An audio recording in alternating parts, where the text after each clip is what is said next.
GLP-1 chat while I drive to the post office and the dollar store. Been on a GLP-1 for a while.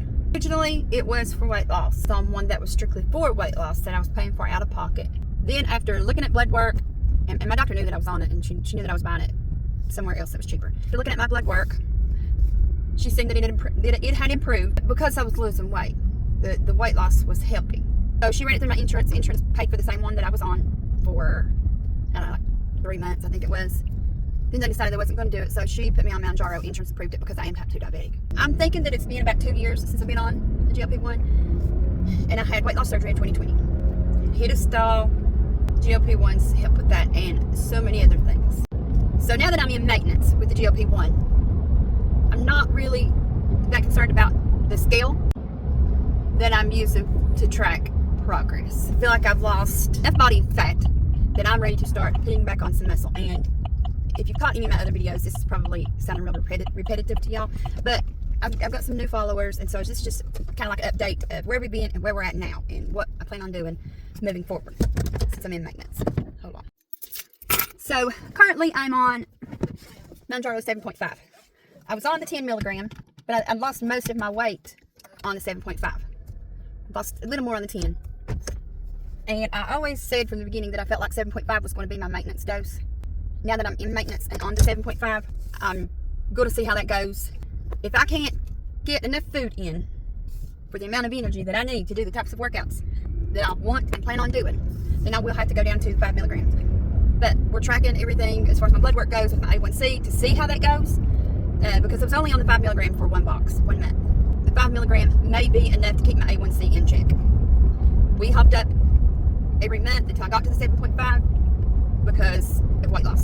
7.5 was where the magic started happening. But so right now what I'm doing, since going from the 10 back to the 7.5, is I'm also just taking a shot every 2 weeks instead of every week. Now, here's something that I have noticed in doing this. Didn't know that GLP-1 helps inflammation.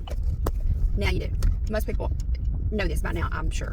But I can tell a big difference in inflammation during that week that I skip the shot. I can tell that my face starts to swell up, and in my hands and my feet. Why is that beeping?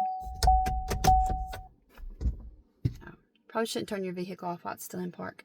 So I might not be able to skip a week. I've done both things too quick, and it was just kind of like a shock to my body, because the same week that I went back to the 7.5 was when I started injecting every 2 weeks instead of every week. I have messed up in doing that. This man is looking at me like, who is this heifer talking to? There's nobody else in that vehicle. Next time he glares at me like that, I'm going to wave at him. Appetite, I'm noticing an increase in my appetite without an increase in activity. So now, for most people on a GLP-1 for weight loss, this would freak them out. It's not freaking me out. Need to start eating more food. Now, in the past, I have been one of these people, like, pen and paper, it's got to be exact. I got to hit this number to even, you know, be successful at all of it, this and that. And I was definitely stressing myself out over the numbers. So I think you should have a plan. When you have a specific goal in mind, yeah, have a plan. If you're working towards like some sort of competition or something, then you got to be on top of the numbers. That's not the case for me. So I think I'm going to approach it just a little more laid back this time. Have a workout plan. Listen to my body, because my hunger will increase even more once I increase my exercise. But also, I need to pay attention that I'm not letting the GLP-1 override real hunger and cause me not to eat enough. If you're on a medication like that that is meant to suppress your appetite, medication can override the natural hunger signals that your body would be trying to send to you. So I'm going to, like I said, do both. I'm going to go back to keeping a food journal temporarily, so I can look back on it, especially on the days, you know, that I work out, and make sure that I'm not keeping myself in too big of a deficit. Now, if you're not on a GLP-1 and you have not had weight loss surgery, then you can completely listen to your body, I would say, without driving yourself nuts with the numbers and the notes and the being, you know, so strategic that it becomes obsessive. That's the word I was looking for. I don't want to deal with inflammation, but I also want to eat more so that I can build muscle and have the energy to do so.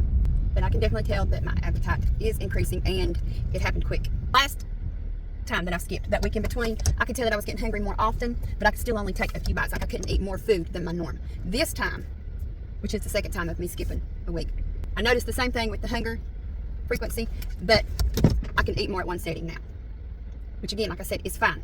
I need that to happen. That's what I want to happen. I do not need to lose any more weight, for sure. I have also seen, or, you know, as I've been editing some of these videos, and I've looked and I'm like, I really just don't look healthy. That's not how I want to look, just for the sake of being in a certain size jeans.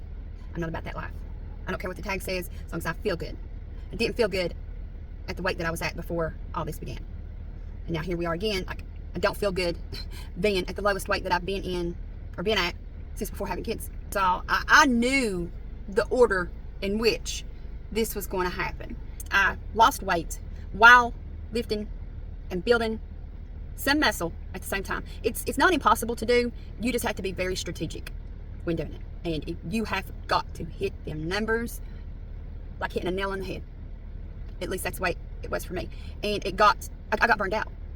And then, well, before the burnout, actually, I just got to this certain place, and it was around 180.